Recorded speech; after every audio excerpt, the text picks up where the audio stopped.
La vraie raison pour laquelle les sorcières ont des chats noirs. Les chats noirs n'ont pas une bonne réputation.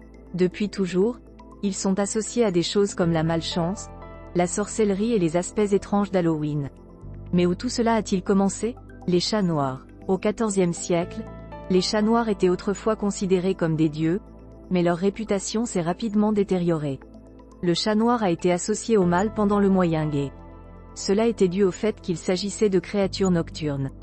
La sorcellerie a également contribué de manière significative à la mauvaise réputation du chat. Comme faire corps avec la nature était un aspect important de la sorcellerie, avoir un chat comme animal de compagnie était typique. Les chats, comme les sorcières, sont nocturnes et rôdent la nuit, ce qui a conduit à la supposition qu'ils étaient des serviteurs magiques. Comme le chat noir était associé au diable, beaucoup d'entre eux sont morts pendant l'épidémie de peste noire, bien que les chats aidaient en fait à tuer les rats qui propageaient la peste. Le terme « sorcellerie » a une mauvaise image, mais il signifie en fait « sagesse ». Lorsque les sorcières prétendaient être capables de faire de la magie, elles concoctaient en réalité des potions uniques pour aider à la guérison des malades. C'est alors que l'Église chrétienne a diffusé le mythe selon lequel leur capacité magique provenait du diable. D'autres croyaient que les chats étaient en fait des humains qui avaient commis de mauvaises actions et avaient été forcés de revenir dans le monde, et bien qu'il soit difficile de croire que quelqu'un ait jamais pensé que ces magnifiques animaux étaient maléfiques, ces croyances ont finalement conduit aux superstitions que les gens ont sur les chats noirs, qui persistent encore aujourd'hui.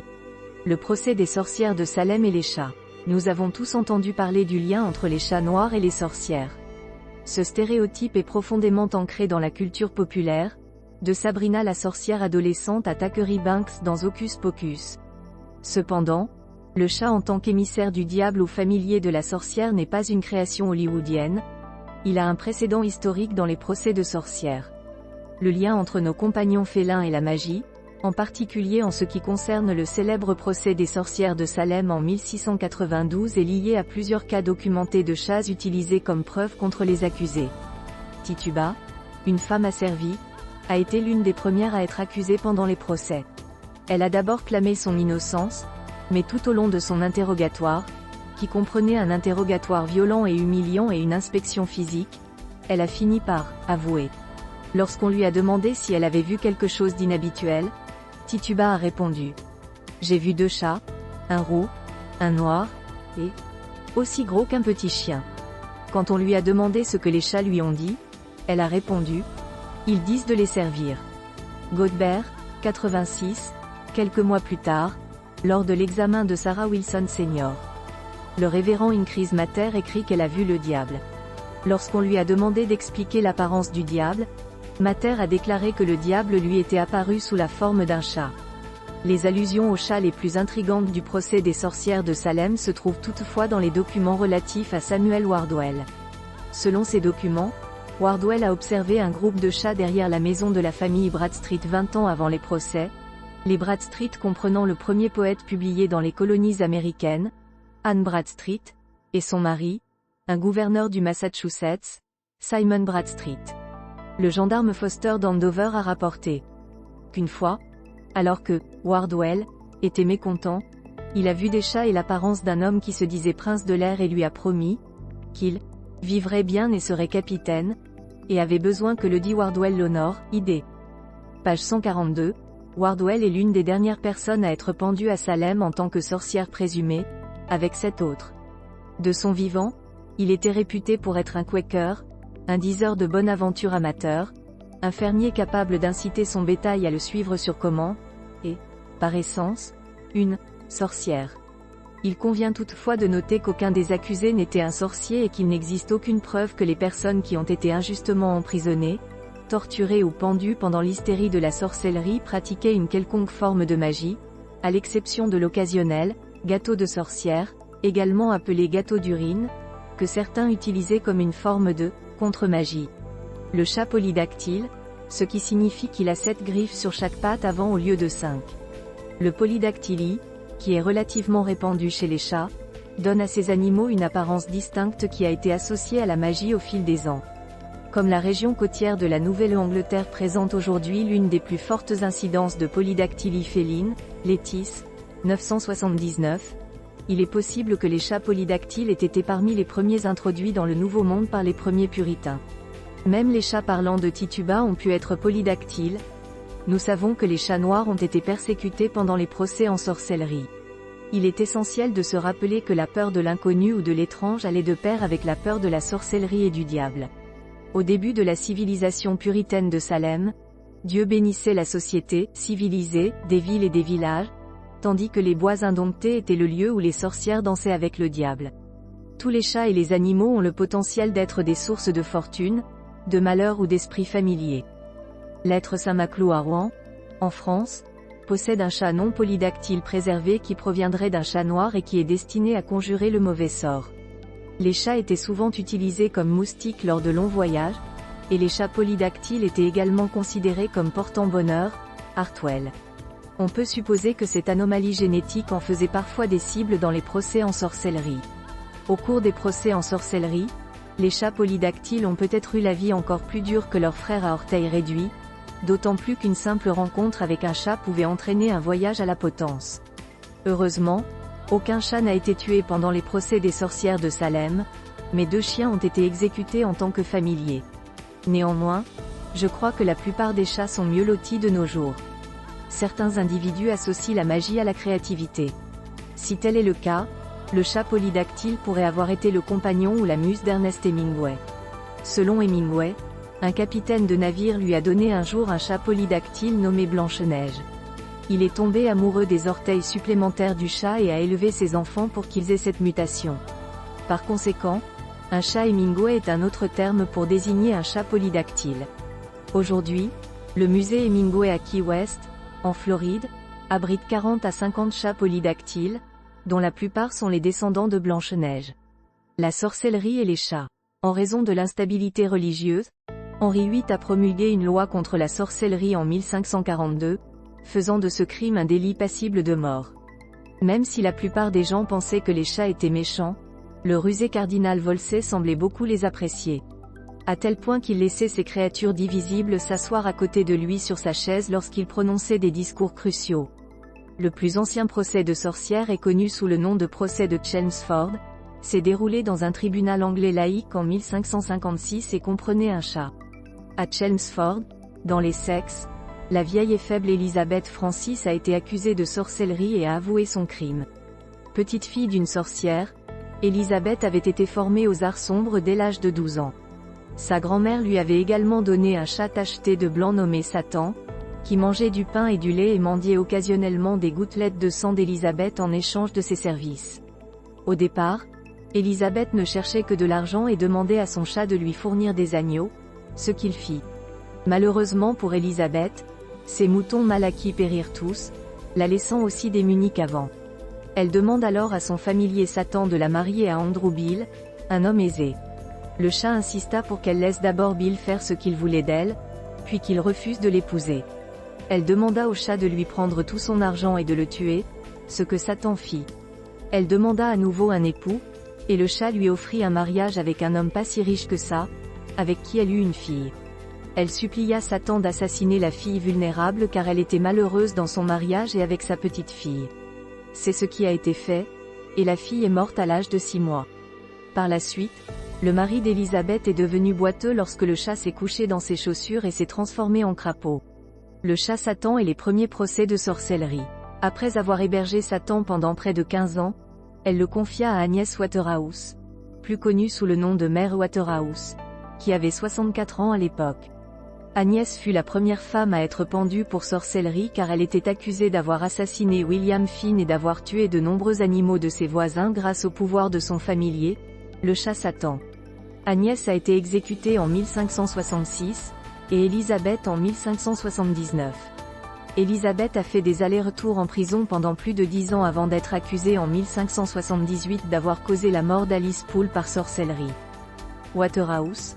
Agnès est la première personne exécutée pour sorcellerie en 1566. Wikipédia est la source originale. Les 2 exécutions ont eu lieu après que la reine Élisabeth I ait promulgué une nouvelle loi sur la sorcellerie, plus stricte, en 1563.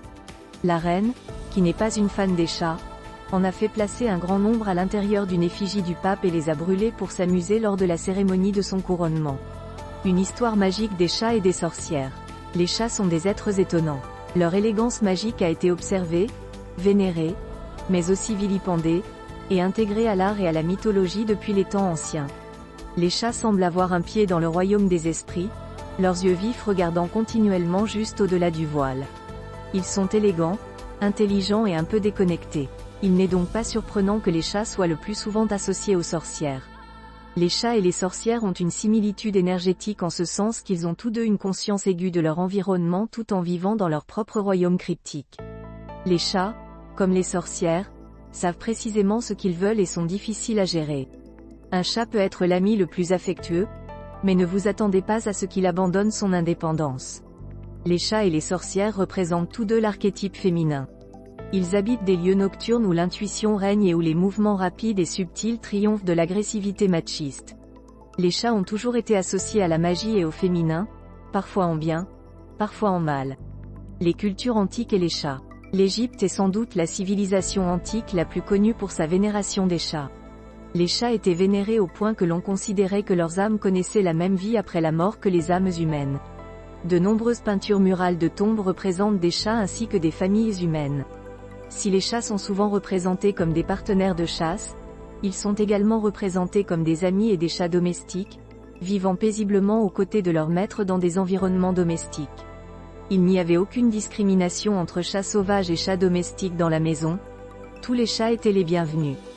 Les déesses féminines étaient associées aux chats. Bastet et Sekhmet, deux dieux égyptiens populaires, sont des divinités félines. Bastet est la déesse des chats, représentée sous la forme d'un chat ou d'une femme avec une tête de chat, et elle règne sur le foyer, la fertilité et la protection. Faire du mal à un chat était considéré comme un crime contre Bastet. Les chats étaient considérés comme des avatars de la déesse et étaient gardés dans son temple par les prêtres. Quant à Sekhmet, représentée avec une tête de lion, elle est le chasseur le plus féroce des Égyptiens et le défenseur des pharaons, qu'elle guide au combat. Bastet et Sekhmet, toutes deux filles de la divinité du soleil Ra, sont liées à l'œil de Ra, également connu sous le nom d'œil du regard. Il est considéré comme un emblème protecteur, mais il est également lié à la chaleur destructrice du soleil. Les chats étaient également considérés comme ayant une double nature, des amis domestiques qui défendaient le foyer et de terribles prédateurs. Dans certaines mythologies, les monstres félins sont mêlés à des histoires de femmes magiques. Les chats sont associés aux femmes puissantes, mais aussi au danger et à la duplicité. Diane, déesse de la chasse, de la lune et maîtresse de la magie et de la sorcellerie dans la mythologie grecque, se transforme en chat de compagnie bien-aimé de Lucifer pour entrer dans sa chambre et le séduire. Freya, la déesse de la fertilité, de la guerre et de la mort dans la mythologie nordique, conduisait les Valkyries au combat pour rassembler les soldats tués, à bord d'un char dirigé par deux féroces chats bleus, Bigul et Tergégul. Et, selon la tradition hébraïque, Lilith, qui a été expulsée du jardin d'Éden pour avoir refusé de se soumettre à Adam, se métamorphose en Elbrocha, un chat vampire noir qui s'attaque aux nouveau-nés. Les chats au Moyen-Âge. Les chats suscitent une réaction très différente dans la civilisation médiévale. Parce que le chat se tient à la frontière entre le familier et le sauvage, les hommes du Moyen-Âge ont peut-être voulu limiter les chats à la fonction de souricières animées. Les chats étaient des intrus dans la civilisation humaine. Ils ne pouvaient pas être possédés. Ils se glissaient dans la maison comme des souris et étaient punis parce qu'ils gardaient les souris intolérables sous contrôle. Cela crée une certaine tension conceptuelle. Le chat est bénéfique tant qu'il possède les attributs d'un chasseur habile, mais tant qu'il en est ainsi, il reste incomplètement apprivoisé. Les hérétiques, eux aussi, ne sont pas totalement apprivoisés dans le sens où ils remettent en cause la pensée conventionnelle et errent librement ici et là dans leur interprétation des idées religieuses, comme le concept de sauvagerie du bestiaire. Le chat est peut-être l'animal le plus hérétique en termes d'animaux symboliques. Les chats étaient condamnés pour leur indépendance franche, à l'instar de Lilith, qui refusait d'être apprivoisée et contrainte à une vie d'asservissement. Ils étaient considérés comme des êtres qui soutenaient le diable et toutes les choses mauvaises. Le pape Grégoire IX a publié un édit public en 1233 qui liait formellement les chats à la sorcellerie et, plus particulièrement, à Satan. L'ordonnance, Vox in Rama, a été publiée en réaction à des rumeurs d'organisations sataniques en Allemagne, qui représentaient des chats noirs dans le cadre de rites d'adoration du diable.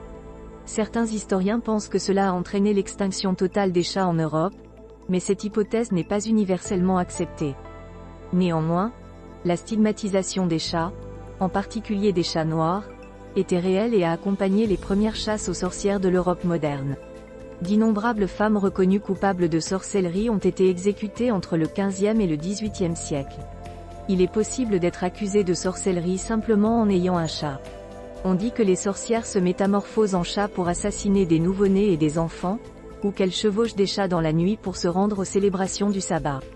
Les chats, comme les sorcières, étaient tués en étant brûlés et jetés du haut des tours. Les chats noirs étaient particulièrement redoutés.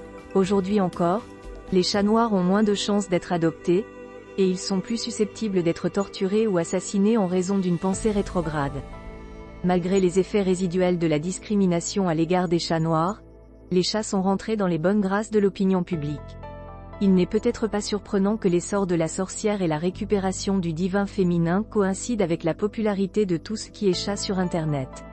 Rendons hommage, nous les sorcières, à nos homologues félins, qui ont historiquement été vénérés et honnis pour leur capacité spirituelle et leur indépendance inébranlable.